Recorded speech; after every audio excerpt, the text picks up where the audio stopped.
हाँ सर, इसके पहले के पार्ट आपने ज़रूर देख लिए होंगे। नहीं देखे हों तो कोई बात नहीं, देख लेना। अपन आगे प्रैक्टिस करते हैं। जितना प्रयास करेंगे उतना ज़्यादा क्लियर होगा, उतनी बातें क्लियर होंगी, उतना आप में कॉन्फिडेंस आएगा करने का, है ना। तो जितना आप अभ्यास करेंगे उतना आपके लिए बहुत अच्छा है। तो आगे हम देखते हैं सवाल। देखिए साहब, क्या दे रखा है, 3 × 10⁻7 किलोग्राम का एक द्रव्यमान का एक स्थिर जहाज है ना। पर पूरी भाषा पे आप ध्यान दें, एक एक पॉइंट पे ध्यान दें। यहाँ पे क्या कहा गया है, स्थिर जहाज है ना। तो 3 × 10⁻7 किलोग्राम का एक स्थिर जहाज है, 5 × 10⁻4 न्यूटन के बल से अगर इसको खींचते हैं तो इसका विस्थापन 3 मीटर होता है। 3 मीटर खिसकता है, ठीक है साहब। अब यदि जल के प्रतिरोध को नगण्य माना जाता है, यानी सीधा सीधा आ गया, प्रतिरोध नहीं मान रहे हैं, तो जहाज की चाल क्या होगी। तो देखो साहब, अपने को निकालना क्या है, जहाज की चाल। चाल मतलब वी चाहिए अपने को, है ना। तो अपने पास क्या क्या है और क्या निकालना है वो देखो, इजीली समझ में आ जाएगा। अब आप पहले प्रैक्टिस करें, खुद अभ्यास करें। अभी अपन पहले 2 वीडियो में भी कर चुके हैं, तो आई होप आपको बहुत सी चीज़ें समझ में आई होंगी। तो आप पहले खुद करें। नहीं आता है या कहीं गलती होती है तो आप सॉल्यूशन देखें, बाकी पहले खुद प्रयास करो। ठीक है, तो मैं कर रहा हूँ, आप वीडियो पॉज करके खुद करना पहले। हाँ साहब, देखो क्या कर रहे हैं। अपने को क्या दे रखा है, एम दे रखा है, एफ दे रखा है, 3 मीटर विस्थापित होता है वो दे रखा है। अपने को क्या चाहिए, वी चाहिए, है ना। तो वी निकालने के लिए देखो, अपने को पहले क्या दे रखा है, एफ दे रखा है और एम दे रखा है। तो इससे अपन ए निकाल सकते हैं। एफ और एम के रिलेशन से कैसे क्या होता है, एफ बराबर एम है ना। तो हमको एफ दे रखा है 5 × 10⁻4 न्यूटन, बराबर मास कितना दे रखा है, 3 × 10⁻7 किलोग्राम इंटू ए। तो इससे अपन क्या निकालेंगे, एक्सेलरेशन त्वरण ए। तो कितना आ जाएगा भाई, 5/3 इंटू 10⁻4/10⁻7, यानी कि 10⁻4 - 7 कितना आ जाएगा, 10⁻3। तो ए कितना आ गया आपका, ए आ गया आपका 5/3 इंटू 10⁻3। क्लियर। अब आपके पास ए है, आपके पास यू है, आपके पास एस है। आपको निकालना क्या है, वी निकालना है भाई। बस इजी है। कौन सी इक्वेशन लगेगी देख लो, गति का कौन सा समीकरण लगाएंगे जिसमें ये सब मिल जाएंगे आपको, तीसरा समीकरण, है ना। 3 ही तो समीकरण है, इजी सी समीकरण है, आपको एक बार याद हो जाएगी तो आप इजीली किसी में भी उसको लगा सकते हैं, है ना। कोई लोड वाली बात नहीं। तो देखो साहब, तीसरी समीकरण लगा रहे हैं, v² बराबर u² प्लस 2as। तो v² बराबर u कितना है, स्थिर है जहाज, है ना। तो u कितना हो गया 0, प्लस 2a कितना निकाला अपन ने अभी, 5/3 इंटू 10⁻3, और s कितना मीटर विस्थापित हुआ, 3 मीटर, है ना। तो ये 3। बस अब इसको सॉल्व कर लो, आ जाएगा आपका आंसर। v² बराबर कितना आ जाएगा, अरे भाई हाँ, v² बराबर आ जाएगा आपका 3 से 3 तो कट जाएगा, आपका बचा कितना 10। तो 10 इंटू 10⁻10⁻3। तो ये कितना आ जाएगा, v² बराबर 10⁻2। 10⁻2 को आप ऐसे लिख सकते हैं 1/100, है ना। तो इसका अब क्या करेंगे, v बराबर कितना आ जाएगा, √1/100। तो कितना मिल जाएगा आपको, v बराबर आ जाएगा आपका 1/10, यानी कि 0.1 मीटर प्रति सेकंड। तो बस हो गया सब। देखो ऑप्शन में आ गया होगा, दिख रहा है, सी 0.1 मीटर प्रति सेकंड। ईजी था, कर सकते हैं, खुद करेंगे तो कॉन्फिडेंस आएगा। हाँ साहब, अगला देखो, सब इजी इजी से हैं, थोड़ी सी प्रैक्टिस करोगे, थोड़ा सा ध्यान दोगे, सब आ जाएगा, है ना। देखो क्या कह रहा है, 0.5 किलोग्राम द्रव्यमान की एक फुटबॉल को एक खिलाड़ी किक मारकर 10 मीटर प्रति सेकंड के वेग से गतिशील कर देता है। यदि फुटबॉल और पैर का संपर्क काल 1/50 सेकंड का हो तो फुटबॉल पर लगे बल का मान क्या होगा। देखो साहब, खुद करो, आया होगा आंसर, नहीं आया हो कोई बात नहीं, पॉज करके आराम से निकालने की कोशिश करें। नहीं आता है तो देखें, देखो इजी सा है, कुछ नहीं करना है इसके अंदर, तो बता देता हूँ। आपको उसमें नहीं उलझना है कि फुटबॉलर है या क्रिकेटर है कि कौन है क्या है, स्टोरी क्या है, स्टोरी में ना उलझें। केवल आपके पास क्या है और आपको क्या निकालना है वो देखो, सीधे सीधा सा है ना। तो आपको क्या दे रखा है और आपको क्या निकालना है वो देखो। तो अपने को निकालना है कितना फोर्स लगा है ना, एफ निकालना है। तो एफ के लिए अपन ये फॉर्मूला कल भी यूज़ में लिया था, ये एफ की परिभाषा अपन पढ़ रखी है ना, कि संवेग में परिवर्तन की दर किसके बराबर होती है, बल के, जिसमें आप पी को क्या लिख सकते हैं, एम वी, तो एम बार आ जाएगा, तो बचा क्या, डी वी बटा डी टी, है ना। तो एम कितना दे रखा है, 0.5 इंटू डी वी कितना है 10, डी वी यानी कि V two minus V one होता है ना। डी वी यानी कि कितना परिवर्तन आया वेग में, तो कितना है वो, V two minus V one 10 है ना, बटा टाइम, टाइम कितना दे रखा है 1/50 सेकंड, तो 1/50, बस इसको सॉल्व कर लो। 50 ऊपर आ जाएगा, गुणा हो जाएगा, और कितना आ जाएगा लगभग, पॉइंट हटेगा तो आपका आंसर आ जाएगा लगभग 250। हाँ यही आएगा, सॉल्व कर लेना, आ जाएगा। तो कितना आया, 250 न्यूटन फोर्स। तो आपका आंसर आ गया 250 न्यूटन। क्लियर है।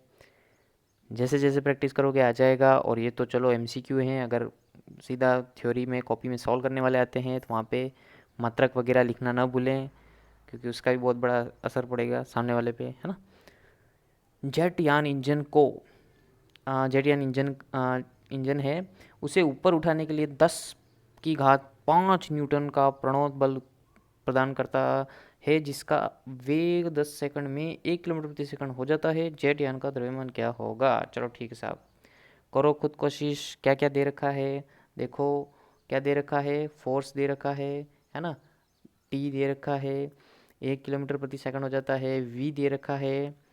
तो आपको पूछा क्या है, जेट यान का द्रव्यमान एम पूछा है। तो दिमाग लगाओ कि अपने पास क्या क्या है और क्या क्या अपन निकाल सकते हैं। देखो नहीं हुआ हो तो देखो। हाँ साहब, देखो आपके पास क्या निकालना है अपने को, द्रव्यमान एम निकालना है ना। तो एम निकालने के लिए अपन सीधा सीधा सा एक फॉर्मूला अपने को पता है, एफ बराबर एम है ना। तो उसके अंदर आप एफ का मान आपको दे रखा है, एम का मान आपको निकालना है, और ए का मान आपको चाहिए। तो ए का मान कैसे निकालेंगे, जो जो दे रखा है उससे ए का मान निकालो। क्या दे रखा है देखो, ए क्या होता है, त्वरण क्या होता है भाई, वेग में परिवर्तन बटा समय, यही त्वरण की परिभाषा है।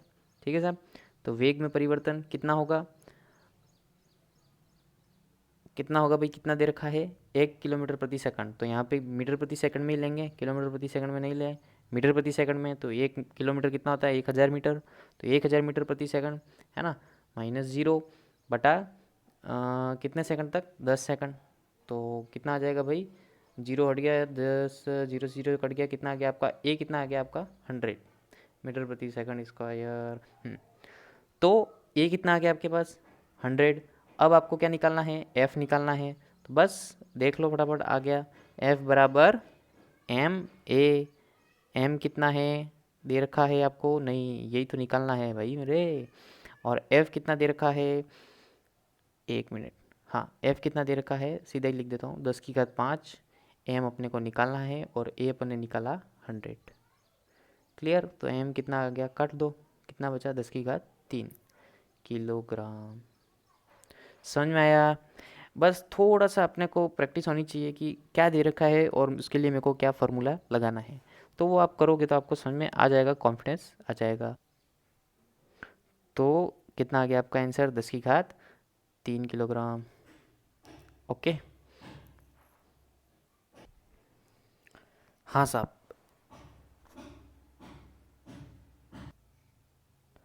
बंदूक की 1.2 मीटर लंबाई की नलिका से 640 मीटर प्रति सेकंड की चाल से एक गोली निकलती है। त्वरण नियत होने पर फायर होने के पश्चात गोली द्वारा नलिका में लगा लगभग समय है, लगभग समय है ना।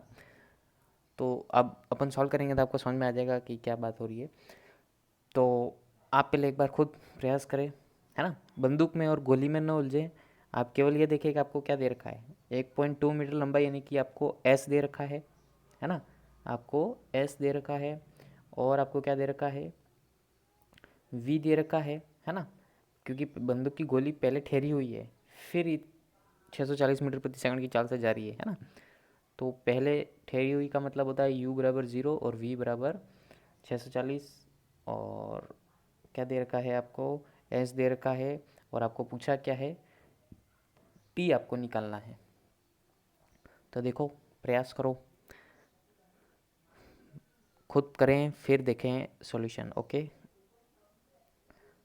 हाँ साहब, आपको s दे रखा है, v दे रखा है, u दे रखा है, तो आप उससे सीधा सीधा सा गति का तीसरा समीकरण लगा के a इजीली निकाल सकते हैं, है ना। v स्क्वायर बराबर u स्क्वायर प्लस 2as, है ना। तो v स्क्वायर कितना है, 640 का होल स्क्वायर बराबर u स्क्वायर 0 प्लस 2a अपने को निकालना है, और s कितना दे रखा है, 1.2 मीटर। ओके, तो बस इसको सॉल्व करो, a की वैल्यू निकालो। a की वैल्यू पूरा कंप्लीट सॉल्व मत करना अभी, क्योंकि इतना लंबा चौड़ा होल स्क्वायर खोलने मत बैठ जाना, केवल इतना 1.2 इंटू 2, ये इतना निकाल के रख दो, ये आपकी a की वैल्यू आई। ठीक है साहब, अब अपने को क्या चाहिए, t। अपना मेन उद्देश्य क्या है, अपने को t निकालना है। तो t किससे निकलेगा, गति के कौन से समीकरण में, पहला समीकरण, v बराबर u प्लस ए टी।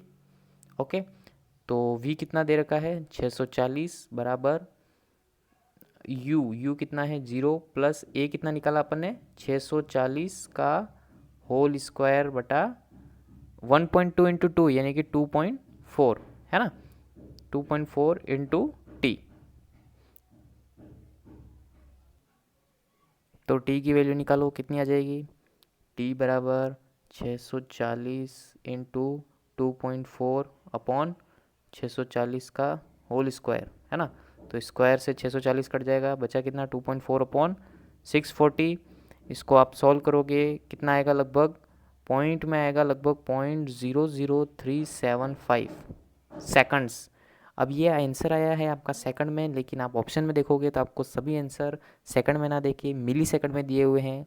तो इसके लिए आपको एक रिलेशन ध्यान में होना चाहिए कि 1 सेकंड में लगभग कितने मिली सेकंड्स होते हैं, 1000, है ना। तो इसके अंदर आपको किसका गुणा करना पड़ेगा, 1000, तब जाके आपका मिली सेकंड में आंसर आएगा। तो मिली सेकंड में आपका आंसर आएगा, लगभग 1000 का गुणा करोगे तो 37.5 मिली सेकंड, है ना। यह आपका लगभग आंसर है। तो अब देखो ऑप्शन, हाँ ऑप्शन में भी देखो आपको इसलिए कह रखा है कि लगभग समय, है ना। तो लगभग समय अपना आ रहा है 37.5 यानी कि 38 के आसपास। तो 38 मिली सेकंड के आसपास आंसर कौन सा है, 40 वाला। 38 दे रखा तो बढ़िया, नहीं दे रखा है तो 40, जो भी आसपास का आंसर है लगभग समय, तो वही आंसर होगा, यानी कि 40 मिली सेकंड आपका आंसर है। ठीक है, यहाँ पे ध्यान रखने वाली एक ही बात थी, 1 सेकंड बराबर 1000 मिली सेकंड, है ना। तो ये रिलेशन थोड़ा ध्यान रखें, कुछ कुछ चीज़ें आप करोगे तो आपको ध्यान में रहने लग जाएगी। ओके, हाँ साहब, ये देखो, ये बड़ा बेहतरीन क्वेश्चन है। ये क्वेश्चन आप खुद से कर ले तो बहुत अच्छी बात है, इसका मतलब आप एक अच्छे स्तर पे हैं, आप पढ़ रहे हैं, है ना। तो ये क्वेश्चन करने की कोशिश करें। एक स्थिर लक्ष्य पर दागी गई गोली, एक स्थिर लक्ष्य पर, यानी कोई भी स्थिर लक्ष्य है, कहीं मोटी सी दीवार है, कोई समझ लो कुछ भी है, उस पर गोली दागी गई है, 3 सेमी धंसने पर अपना आधा वेग खो देती है। हमने गोली मारी, उसके अंदर 3 सेमी तक अंदर गई, फिर 3 सेमी तक गई, तब तक उसने अपना आधा वेग खो दिया था, जिस वेग से भी वो आ रही थी उसका आधा वेग उसने खो दिया था। अब यह मानकर कि लक्ष्य की सतह द्वारा गति का नियत विरोध होता है, यानी कि अंदर जाके पूरी रुकेगी, तो विराम अवस्था में आने से पहले, यानी कि 3 सेमी गई तब तक तो आधी रुकी, मतलब उसकी स्पीड आधी हुई, पूरी कब रुकेगी, तो विराम अवस्था में आने से पहले यह कितनी और दूरी तय करेगी। यानी कि अब अंदर जाके रुकनी तो है ही, पर कुछ दूरी और तय करके फिर रुकेगी, तो कितनी दूरी तय करके रुकेगी ये आपको बताना है। तो आई होप आपने वीडियो पॉज करके खुद से ट्राई किया होगा। नहीं आया हो तो ही देखें, है ना, क्योंकि खुद एक बार कोशिश करें, प्रयास करें। देखो यहाँ पे क्या किया है, माना कि प्रारंभिक वेग u, है ना, हमेशा अपन u ही मानते हैं, अपने को पता है। अब देखो यहाँ से यहाँ तक गोली गई, इतना, इसको कितना लिया अपन ने, 3 सेमी। तो 3 सेमी जाने में गोली का वेग कितना हुआ, आधा, तो कितना हो गया u/2। तो अब यहाँ तक इस पॉइंट तक आने में त्वरण क्या होगा, इस पॉइंट पर a की वैल्यू क्या होगी वो अपन निकाल लेते हैं, किससे, गति के तीसरे समीकरण से, है ना। तो अपन ने गति का तीसरा समीकरण लगा दिया, सीधा सीधा v² बराबर u² माइनस 2as। ठीक है साहब। इसके अंदर प्रारंभिक वेग कितना है u, और अंतिम वेग कितना है, 3 सेकंड बाद का जो वेग है वो अंतिम वेग है। तो 3 सेकंड बाद वेग कितना हुआ, प्रारंभिक का आधा, यानी कि u/2। तो प्रारंभिक का आधा u/2। तो v की जगह अपन ने रख दिया u/2, u की जगह u और माइनस 2as, और s कितना है, तो 3 सेमी, यहाँ से यहाँ तक कितना डिस्टेंस है, 3 सेमी, तो वो रख दिया। बस सॉल्व किया, a की वैल्यू आई, a की वैल्यू कितनी आई, u²/8। ओके, तो इस पॉइंट पे आपका a कितना आ गया, u²/8। अपने को क्या ज्ञात करना है, अपने को ज्ञात करना है कि अंत में जाके, यानी कि गोली यहाँ से लेके और थोड़ी अंदर जाएगी तो कितना अंदर गई, यानी इसको अपन ने x मान लिया, तो ये कितना अंदर गई और जाके इसका वेग लास्ट में क्या हो जाएगा, 0। तो 0 होने तक वो कितना और अंदर गई, ये अपने को निकालना है। क्लियर। तो देखो अब माना कि यह x दूरी और मतलब अंदर धसी, यानी C बिंदु तक गई और वहाँ जाके रुक गई। तो बिंदु BC तक पहुँचने के लिए जो उसने दूरी तय की, जो x दूरी अपन ने मानी है, वो कैसे निकालेंगे। देखो उसके लिए भी अपन ने गति का तीसरा समीकरण ही यूज़ किया है, जहाँ पे अपन ने v की वैल्यू क्या रखी, 0, क्योंकि अंत में जाके वेग क्या हो जाएगा, 0। प्रारंभिक वेग u क्या था, तो यहाँ के लिए u क्या यूज़ में लेंगे आप, इस पॉइंट पे जो u था वो, और इस पॉइंट पे u कितना था, u/2, है ना। तो यहाँ पे आप u की जगह क्या रखेंगे, u/2। v आपका 0 है, u आपका u/2, है ना, माइनस 2as, तो a अपन ने अभी निकाला u²/2, और s, अब s चाहे लिखो चाहे x लिखो, जो भी लिखो, अपने को तो वो डिस्टेंस निकालनी है। क्लियर है। तो कुछ नहीं किया है, गति के दोनों समीकरणों, गति के तृतीय समीकरण को 2 बार यूज़ किया है। बस इसको सॉल्व करेंगे आप, इजीली आपका आ जाएगा, है ना। x की वैल्यू आ जाएगी आपकी, देखो सॉल्व करके बताऊँ क्या आ जाएगा ना, करेंगे करेंगे, इतनी मेहनत तो करो भाई, है ना।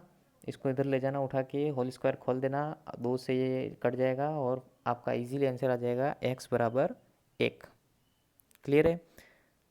x बराबर 1 सेमी, यानी कि 1 सेमी और जाएगी, यानी कि यहाँ तक तो 3 सेमी, इसके बाद 1 सेमी और गई और फिर वहाँ जाके रुक गई, यानी टोटल 4 सेमी अंदर गई, है ना। तो ये भी पूछ सकता है कुल कितनी अंदर गई, यूँ भी पूछ सकता है ना। तो प्रश्न में क्या पूछा है ये ध्यान रखें। तो प्रश्न में आपको पूछा है कि विराम अवस्था से आने से पहले यह कितनी दूरी और तय की, तो और कितनी दूरी तय की, तो 1 सेमी। क्लियर। कभी प्रश्न में यूँ भी पूछ सकता है कि टोटल कितनी दूरी तय की, है ना, तो 3 तो पहले और 1 बाद में, तो 4, है ना। तो कैसे भी पूछ सकता है, प्रश्न की पूछने वाले की मर्जी, आप बस थोड़ा सा दिमाग लगा के पेशेंस से जवाब दें। ओके, बस आगे और करेंगे, आप प्रैक्टिस करते रहेंगे, आप भी अपने स्तर पे प्रैक्टिस करते रहें, खुश रहें, मस्त रहें। थैंक यू साहब।